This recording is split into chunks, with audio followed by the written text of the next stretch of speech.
Captain Kim Tae stood on the bridge of his ship, looking at the dark space station floating near Europa.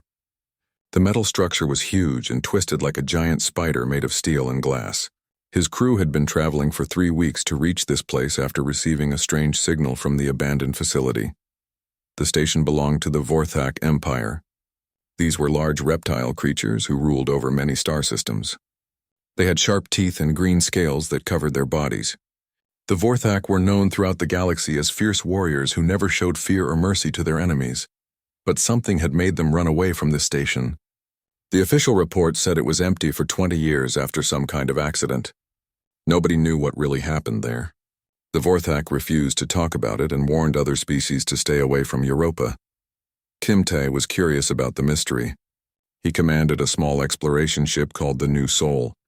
His crew was made up of 4 other humans who were experts in different areas. Park Bo was the best engineer in the fleet. He could fix any machine or computer system. Liso was their medical officer who had saved many lives during dangerous missions. Choi Min was their pilot who could fly through asteroid fields without getting a scratch on the ship. The 4th crew member was Young Da. She was a scientist who studied alien cultures and languages. Young Da had learned to speak 12 different alien languages, including the complex clicking sounds that the Vorthak used to communicate with each other. As they got closer to the station, Kim Tae felt something strange in the air. The temperature inside their ship started to drop, even though all the heating systems were working perfectly.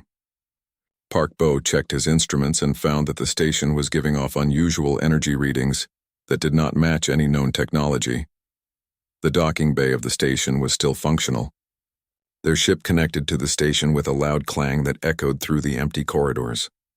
Kim Tae and his crew put on their spacesuits and prepared to explore the abandoned facility. The inside of the station was completely dark. Their flashlights cut through the darkness, revealing long hallways covered with strange symbols carved into the metal walls. The symbols looked like they had been made by claws rather than tools. Youngda recognized some of the markings as Vorthak warning signs, but others were completely unknown to her. As they walked deeper into the station, they found signs that someone had been living there recently. Food containers were scattered on the floor, and computer terminals were still warm to the touch. But there were no bodies or any sign of what had happened to the inhabitants. Park Bo used his scanner to search for life signs.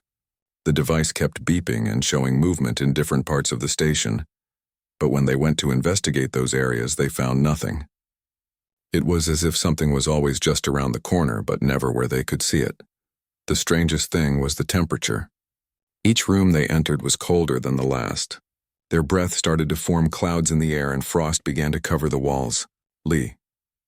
So checked her medical instruments and confirmed that the cold was not coming from any mechanical system. They reached the main laboratory after walking for 2 hours through the twisted corridors. The room was enormous, with computers and strange machines covering every surface. In the center of the room was a large circular platform that glowed with blue light. Youngda found research notes written in Vorthak language scattered around the laboratory. As she translated them, her face became pale with fear. The notes described experiments on human subjects. The Vorthak had been trying to understand how human consciousness worked after death. According to the notes, they had captured human colonists from a nearby settlement and conducted terrible experiments on them. They wanted to know why humans seemed to have something called a soul that other species did not possess. The Vorthak believed that if they could understand this mystery, they could make themselves immortal. Suddenly, Park Bo's scanner started beeping frantically. Something was moving toward them from across the room. But when they looked in that direction, they saw nothing except empty space and broken equipment. Then the temperature dropped so fast that ice crystals started forming on their suits. A voice spoke to them from the darkness. It was speaking perfect human language with a slight accent that sounded familiar. "Hello," said the voice. "I have been waiting for someone to come. My name is Elena Rodriguez, and I died in this place 3 years ago." The crew turned around and saw something impossible. A woman was standing behind them, but she was not solid. They could see through her body like she was made of mist or light. She looked exactly like a human, but there was something different about her eyes. They seemed to glow with their own inner fire. Kim Tae tried to speak, but no words came out of his mouth. He had seen many strange things during his years in space, but nothing had prepared him for this moment. Park Bo raised his scanner and pointed it at the figure, but the device showed nothing. According to his instruments, there was nobody there at all. Elena Rodriguez smiled at their confusion. "I know this is difficult to understand," she said. "I am what you might call a ghost. When I died, my consciousness did not disappear like it does for other species. Instead, it remained here trapped between life and death." She began to tell them about the horrible experiments the Vorthak had performed. They had killed many humans trying to understand what made their minds different from other alien species. But instead of learning how to become immortal, they had accidentally created something much more dangerous, that the experiments had opened holes in space that connected the world of the living with the world of the dead. Through these holes, the spirits of dead humans could return and interact with the physical universe. Elena was not alone. Hundreds of human ghosts were gathering at the station, drawn by the dimensional rifts the Vorthak had created. She warned Kim Tae and his crew that other alien species had learned about the experiments. They were planning to use the research to harvest human souls for their own purposes. The Krellian Syndicate wanted to capture human spirits and use their psychic energy as a power source. The Zephyrian Collective wanted to study ghost humans to learn how to make their own species immortal. Elena told them that the human ghosts were not evil or dangerous. They were just trying to protect their living relatives and friends from being exploited by alien civilizations. But they had powers that no living being could understand or control. As she spoke, her form began to fade. "The dimensional rift is becoming unstable," she said. "You must leave this place and warn Earth about what is coming. Tell them that death is not the end for humans. Tell them that we are still here, and we are still fighting." The last thing Kim Tae saw before Elena disappeared completely was her smile. It was sad and hopeful at the same time. Then the laboratory was empty again, except for the 5 human explorers who had just learned that their species was far more special than anyone had ever imagined. Admiral Yang Su received the emergency report from Captain Kim Tae while she was having breakfast in her quarters aboard the flagship Seoul Pride. At first, she thought it was some kind of joke or mistake. Ghosts in space seemed like something from old stories that parents told children to scare them at bedtime. But Kim Tae was one of her best officers. He had never lied or made up stories in all his years of service. The video recordings from his mission showed strange energy readings and temperature drops that could not be explained by any known science. Yang Su called together her senior staff to discuss the situation. The Earth Defense Fleet had been created to protect human colonies from alien threats, but nobody had ever trained them to deal with supernatural enemies or allies. Commander Park Soo was her second in command. He was a practical man who believed only in things he could see and touch. When Yang Su told him about the ghost sightings, he laughed and said it was probably just hallucinations caused by radiation exposure. But Chief Science Officer Lee Ha had a different opinion. She had studied the data from Kim Tae mission and found evidence that something very unusual was happening near Europa.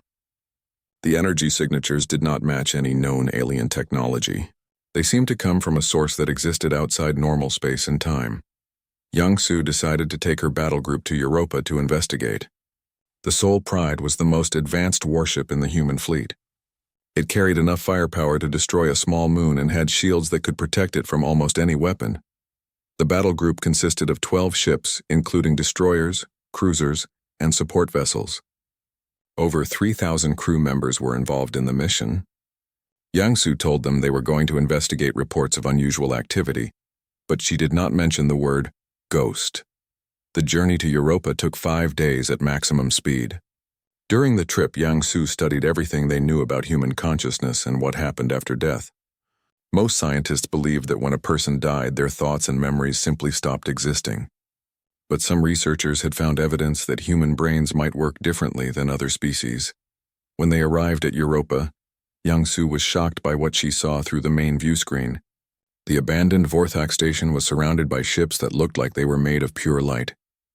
The vessels had the basic shape of human spacecraft, but they glowed with an inner fire that made them beautiful and terrifying at the same time. Park Soo checked his instruments and reported that the sensors could not get solid readings on the strange ships. Sometimes they appeared to be made of solid metal, and sometimes they seemed to be nothing more than energy patterns floating in space.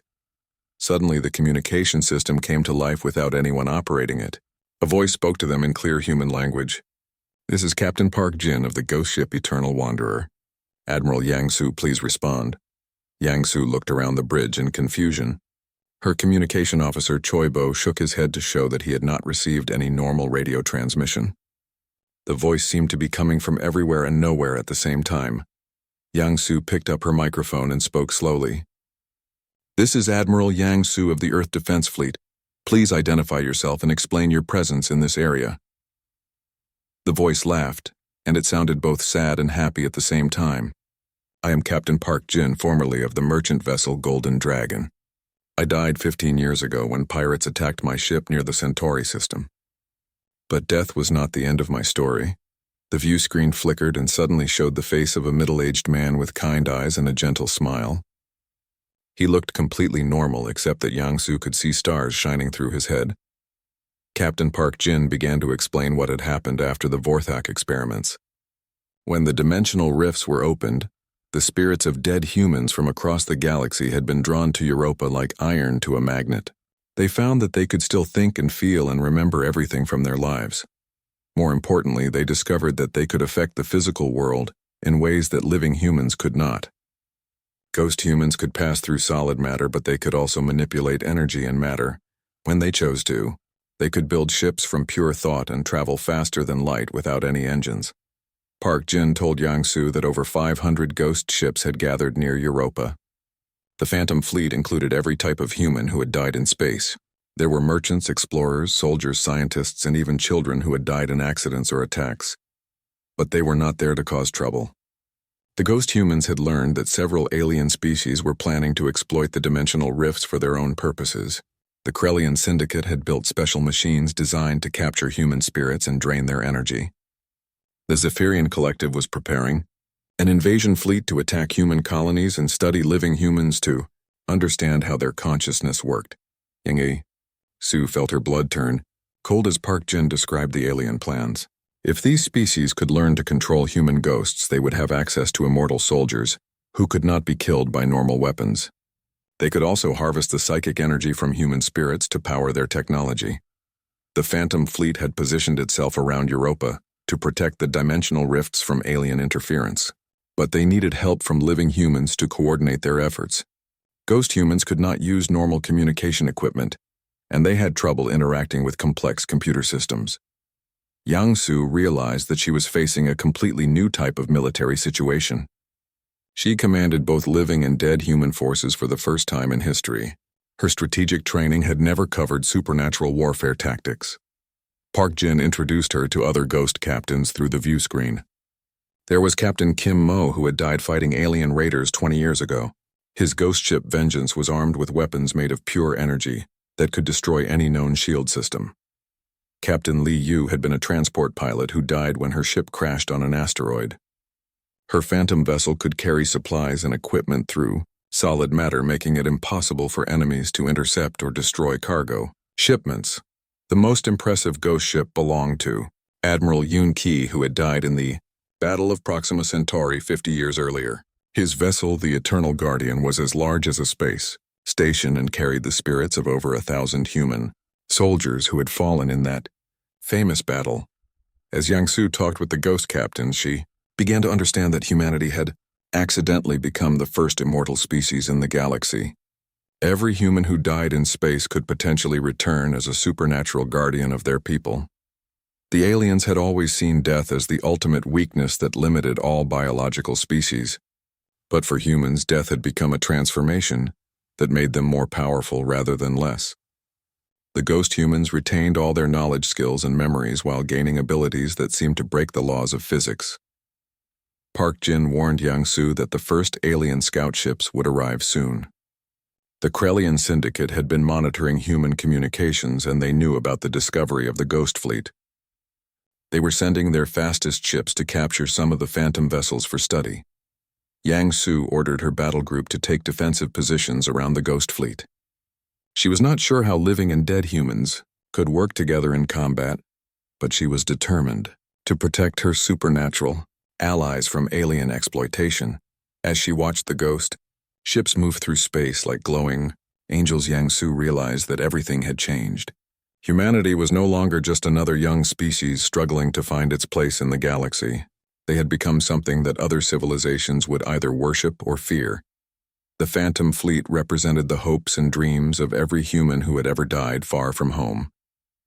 They were proof that love and loyalty could survive even death itself. And they were about to show the galaxy that some things were more powerful than advanced technology or superior numbers. Yang Su had always been proud to serve humanity, but now she felt something deeper. She was honored to fight alongside heroes who had already given their lives for their people and were still willing to fight again from beyond the grave. The Krellian Syndicate had built their empire by enslaving species with psychic abilities. Their massive ships were like flying fortresses filled with the captured minds of dozens of different alien races. They used these enslaved psychics to power their weapons and shields, making their fleet nearly invincible in normal space combat. Commander Zack. Thule stood on the bridge of the flagship Bone Crusher as it approached the human position near Europa. He was typical of his species, with gray skin that looked like stone and forearms ending in sharp claws.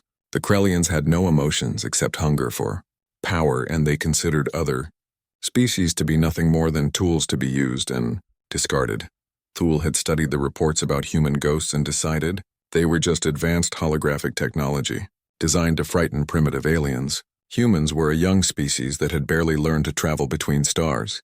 There was no way they could have developed supernatural abilities that older civilizations had never discovered. The Krellian battle fleet consisted of 20 ships, including the massive Bone Crusher, which was 3 kilometers long and carried over 50,000 crew members. Each ship was equipped with psychic amplifiers that could control the Yao minds of weaker species and weapons that fed on mental energy. But as they got closer to the human position, strange things began to happen aboard the Krellian ships. Computer systems started malfunctioning without any apparent cause. Crew members reported seeing transparent figures walking through the corridors, but when they investigated, they found nothing.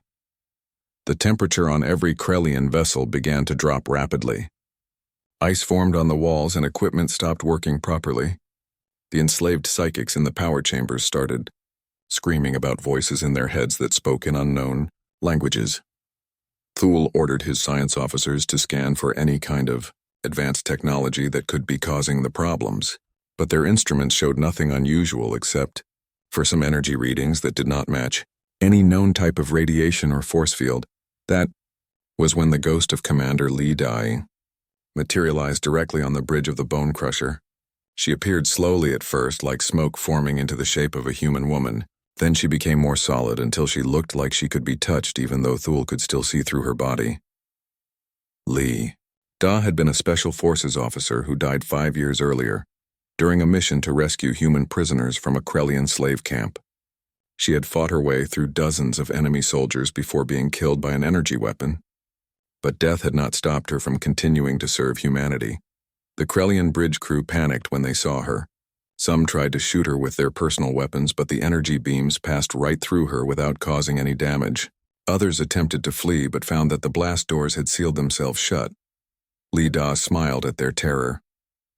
"Hello," she said in a voice that seemed to echo from everywhere at once. "My name is Commander Li Da of the Human Defense Corps. I died fighting your people, but as you can see, death was just a career change for me." Thule tried to maintain his composure even though his hands were shaking. He had conquered hundreds of worlds and enslaved thousands of species, but he had never encountered anything like this.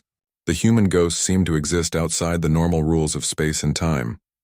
Li Da began to walk around the bridge, examining the control stations and computer systems. When she touched them, the screens flickered and displayed information in human languages instead of Krellian script. She could interface with their technology directly, without using any external devices. Behind her, more ghost soldiers started appearing. There was Sergeant Kim Ho, who had died defending a human colony from Krellian raiders. Lieutenant Park Yo, who had been killed when her ship was captured during a rescue mission. Captain Choi Su, who had sacrificed himself to destroy a Krellian slave transport. Each ghost retained their military training and knowledge from life, but now they had supernatural abilities that made them perfect soldiers. They could pass through walls and armor. They were immune to all known weapons. They could disable enemy equipment by reaching into the circuits with their ghostly hands. Kim Ho materialized inside the main computer core of the Bone Crusher. The enslaved psychics who powered the system started screaming in terror as his transparent form moved through their prison chambers. He began disconnecting the neural links that bound them to the ship systems. As the psychic slaves were freed, the Krellian ship lost power. Weapons systems shut down. Life support failed. Artificial gravity stopped working and crew members began floating helplessly through the corridors. Thule screamed orders at his subordinates, but they were too frightened to respond. Many Krellian soldiers had collapsed in terror when the ghosts first appeared. Others were praying to their dark gods for protection against enemies that could not be killed. The human spirits worked with perfect coordination, even though they had never served together in life. They seemed to share information instantly across any distance. When one ghost discovered something important, all the others knew about it immediately.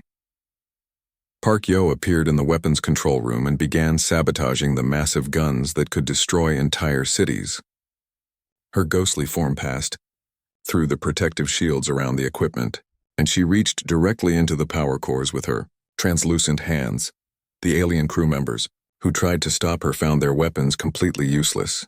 Energy beams, laser cannons, and even simple kinetic projectiles passed through her without effect. She was like smoke that could think and act with deadly precision. In the engine room, Choi Su was systematically dismantling the faster-than-light drive system.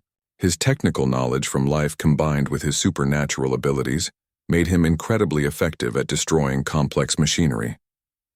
He could see inside sealed components and manipulate individual atoms if necessary. Lee Da remained on the bridge to deal with Commander Thule personally. She walked up to him slowly, enjoying the fear in his four eyes. The Krellian leader tried to back away but found himself pressed against a wall with nowhere to run. "You enslaved my people," she said quietly. "You captured our children and used their minds to power your war machines. You thought that death would stop us from seeking justice. You were wrong." Thule attempted to speak, but no sound came from his throat. The presence of the human ghost seemed to drain all strength from his body. He had spent his life inflicting fear on others, but now he was experiencing true terror for the first time. Lee Da reached out with her ghostly hand and touched Thule's forehead. Suddenly, his mind was filled with the memories and experiences of every human who had died because of Krellian actions. He felt their pain, their desperation, and their final thoughts as they were killed or enslaved. The psychic overload was too much for Thule's brain to handle. He collapsed on the deck of his own bridge, screaming in languages he did not understand. His mind had been shattered by exposure to human emotions and memories that his species could never comprehend. Throughout the Krellian fleet, similar scenes were playing out. Ghost soldiers appeared on every ship, freeing enslaved psychics and disabling weapon systems. The aliens discovered that their victims had not been forgotten. Every human who died had potentially become an immortal guardian of their species. The Krellian battle fleet, which had seemed so powerful and invincible just hours before, was now completely helpless. Their ships drifted in space with no power or weapons. Their crew members huddled in dark corners, afraid to move or speak. Admiral Yang Su watched from her flagship as the ghost soldiers completed their mission. The Phantom Warriors had achieved victory without killing a single enemy. They had simply shown the aliens that some things were more terrifying than death itself. As the human spirits began to fade back into whatever dimension they came from, Lee Da appeared on Yangsu Bridge one final time. "The mission is complete, Admiral," she reported. "The Krellians will not threaten human colonies again. They have learned that we never forget, and we never forgive those who harm our people." Yang Su nodded with deep respect for the fallen warrior. "Thank you, Commander," she said. "All of humanity is in your debt." Lee Da smiled before disappearing. "We are still serving our people, Admiral. Death was just a promotion to a different kind of duty. The war against those who would harm humanity continues, and we will always be there when we are needed." The Aideber ghost vanished, leaving Yang Su alone with the knowledge that her species had allies beyond the grave who would fight eternal battles to protect the living. The defeat of both the Krellian Syndicate and the Zephyrian Collective sent shockwaves throughout the civilized galaxy. Species that had dominated space for millions of years suddenly found themselves terrified of a young race that had only achieved interstellar travel within the past century. In the crystal cities of the Nexari Confederacy, the greatest minds in the galaxy gathered to study reports about human ghosts. The Nexari were pure intellect beings made of living crystal who prided themselves on understanding all phenomena through scientific analysis. But the concept of consciousness surviving after biological death violated every principle of physics and biology they had ever discovered. High scholar Zex Knoll examined the data collected from the recent battles. The readings made no sense according to established science. The human ghosts appeared to exist in multiple dimensions simultaneously. They could interact with physical matter when they chose but remained completely intangible when attacked. Even more disturbing was their apparent ability to affect the quantum foundations of reality itself. Ghost humans could manipulate probability, cause random events to occur in specific patterns, and even influence the thoughts of living beings across vast distances of space and time. Knoll called an emergency session of the Galactic Science Council. Representatives from dozens of advanced species gathered to share their findings about human supernatural abilities. What they discovered filled them with a terror that few of them had ever experienced before. The Thrakari Empire had attempted to capture human ghosts for scientific study. Their most advanced laboratories and containment systems had proven completely useless. The phantom humans could not be trapped, measured, or analyzed by any known method. When Thrakari scientists tried to study the energy patterns that ghosts emitted, their instruments either malfunctioned or began displaying impossible readings.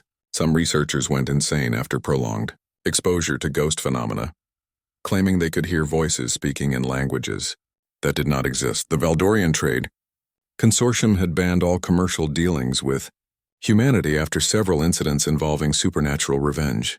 A Valdorian merchant named Kexdol had cheated some human colonists in a shipping contract. 3 days later, the ghost of his first victim appeared in his private office aboard his flagship. The human spirit identified itself as captain. 6 months after the first ghost sighting, the balance of power in the galaxy had completely shifted. Humanity went from being a minor species on the galactic frontier to the most feared and respected civilization in known space. The human ghost fleet, as it came to be known, patrolled trade routes and protected colony worlds with supernatural efficiency. The living humans found themselves in the unique position of having an immortal advisory council. Every major decision could be guided by the wisdom of deceased leaders, scientists, and philosophers who continued to serve humanity beyond death. Former President Chang Mi advised current leaders from beyond the grave, while ghostly scientists like Dr. Pak Jun continued their research in ways that defied physical limitations. The Galactic Council formally recognized humanity's right to exist as both a living and spiritual species, creating new laws and protocols for dealing with spectral citizens. Trade agreements included clauses about ghostly oversight, and alien species began requesting human phantom guards for their most sensitive installations. But perhaps the most profound change was in how other species viewed death itself. The discovery that humans could transcend mortality sparked philosophical and religious revolutions across the galaxy. Some aliens began to worship human ghosts as ascended beings, while others desperately sought to replicate the phenomenon in their own species. The research station orbiting Europa, where it all began, was transformed into a memorial and embassy for both living and dead humans. Captain Kim Tae, now promoted to admiral, worked alongside the ghostly Dr. Rodriguez to establish protocols for communication between the two realms. The abandoned alien facility had become the bridge between life and death, a place where humanity's greatest strength was born from what other species considered their ultimate weakness. The galaxy would never be the same again, and the aliens who once thought they understood fear had learned that some things transcend death itself. News of the Krellian defeat spread through the galaxy like wildfire. The most powerful slave empire in known space had been reduced to helpless drifting ships by enemies that could not be touched or destroyed. But instead of discouraging other alien species, the victory only made them more desperate to capture and study human ghosts. The Zephyrian Collective was the oldest and largest hive mind in the galaxy. They had absorbed the consciousness of hundreds of different species over millions of years, creating a shared intelligence that spanned entire star systems. Their biomechanical ships were grown rather than built, and each vessel contained millions of individual minds working as one. Hive Queen Vel, 9 controlled the collective consciousness from her massive world ship that was the size of a small moon. She had lived for over 50,000 years by absorbing the life force and memories of conquered species. The discovery of human ghosts represented the ultimate prize for her ancient mind. If the Zephyrians could understand how human consciousness survived death, they could make their entire species truly immortal. No longer would they need to absorb other beings to extend their lives. They could exist forever as pure thought and energy, just like the human spirits. Vel 9 assembled the largest invasion fleet in Zephyrian history. Over 1,000 bioships emerged from hidden bases throughout their territory. Each vessel was a living creature the size of a city, with a neural network that connected directly to the collective mind. The Zephyrian strategy was different from the crude approach used by the Krellians. Instead of trying to capture ghost ships, they planned to invade human space and study living humans to understand how their consciousness worked. They would dissect human brains while the subjects were still alive to see how thoughts and memories were stored. Admiral Yang Su received warning of the approaching invasion from her network of scout ships. The Zephyrian fleet was moving toward the core human worlds, including Earth itself. If they reached the home system, millions of people would be captured for horrible experiments. Yang Su called an emergency meeting of the human military leadership. The Earth Defense Fleet had only 300 ships compared to the 1,000 vessels in the Zephyrian Armada. Even with their most advanced weapons, they could not hope to win a direct battle against such overwhelming numbers. But humanity was no longer fighting alone. Captain Park Jin of the Ghost Fleet appeared at the military conference as a shimmering hologram. His phantom ships had been monitoring alien communications across the galaxy, and he brought disturbing news about Zephyrian intentions. Park Jin explained that the bioships could absorb human consciousness directly through physical contact. If they managed to board human vessels, they could steal the minds of living crew members and add them to the collective. Even worse, they had developed special weapons designed to disrupt the energy patterns that allowed ghosts to exist. The upcoming battle would be fought on two levels. Living humans would engage the physical Zephyrian ships, while ghost soldiers attacked the collective consciousness that controlled the biofleet. It would be the first war in galactic history to involve both the realm of the living and the domain of the dead. Yang Su was promoted to Supreme Commander of all human forces, both living and dead. She worked with General Park, who had died at the Battle of Proxima Centauri 50 years earlier but continued to serve as leader of the Phantom Army. Park had been studying the Zephyrian collective mind since his death. His ghostly form could actually enter their shared consciousness and observe how their hive network functioned. He discovered that the bioships were vulnerable to psychological attacks that confused their decision-making process. The human strategy was complex and dangerous. Living ships would engage the Zephyrian fleet in normal space combat, while ghost vessels attacked from impossible angles. Meanwhile, phantom soldiers would invade the collective consciousness itself and try to drive the hive mind insane. With human emotions and memories, the two fleets met in the IA space between Earth and Mars. The Zephyrian bioships looked like enormous sea creatures swimming through the void. Their surfaces pulsed with organic lights, and tentacle-like appendages reached out toward the human vessels. Yang Su commanded the battle from her flagship Soul Pride, while General Park coordinated the ghost forces from his spectral command ship Eternal Honor. The phantom vessel existed partially in normal space and partially in some other dimension that allowed it to appear and disappear at will. The first phase of the battle went badly for humanity. The Zephyrian weapons were incredibly powerful, and their bioships could regenerate damage almost instantly. Several human destroyers were destroyed in the opening minutes, and it looked like the invasion fleet would break through to Earth. But then the ghost ships began their attack. Phantom vessels materialized inside the Zephyrian formation and opened fire with weapons made of pure energy. The bioships had no defense against enemies that could phase through their organic armor and strike at vital systems from within. Captain Kim, two of the ghost ship Shadow Strike, led a squadron of phantom fighters directly into the neural core of a massive Zephyrian battleship. The biovessel tried to absorb his consciousness, but discovered that dead humans could not be assimilated into the collective mind. Instead, Kim began projecting human memories and emotions directly into the ship brain. The Zephyrian creature experienced love, fear, hope, and despair for the first time in its existence. The alien concepts were so overwhelming that the bioship lost control and began attacking its own allies. General Park took his most experienced ghost soldiers on a direct assault against the collective consciousness itself. They entered the shared mental space of the Zephyrian hive mind as invisible intruders who could not be detected or expelled. The phantom warriors found themselves in a vast mental landscape that looked like a city made of living thoughts. Millions of absorbed minds moved through the psychic architecture, like data streams in a computer network. At the center of everything was the ancient presence of Hive Queen Vel-9 Park. So and his team began systematically disrupting the mental pathways that held the collective together. They planted human memories throughout the network, like viruses that infected alien thoughts with foreign concepts. The ghost of Colonel Li Min, who had been a psychological warfare specialist in life, proved especially effective at this type of combat. She could implant human emotions directly into Zephyrian minds, causing them to experience individual identity for the first time in millions of years. As the collective consciousness began to fragment, the bioships in normal space started behaving erratically. Some vessels stopped responding to commands from the hive mind. Others began attacking each other as conflicting thoughts and desires tore through their neural networks. Hive Queen Vel-9 tried to purge the human influences from her collective, but found that ghost soldiers could not be deleted or destroyed by mental techniques. They existed outside the normal rules that governed psychic phenomena. The ancient queen attempted to communicate directly with General Park, so hoping to negotiate some kind of truce. But when she touched his ghostly mind, she was overwhelmed by 50 years' worth of human memories and experiences.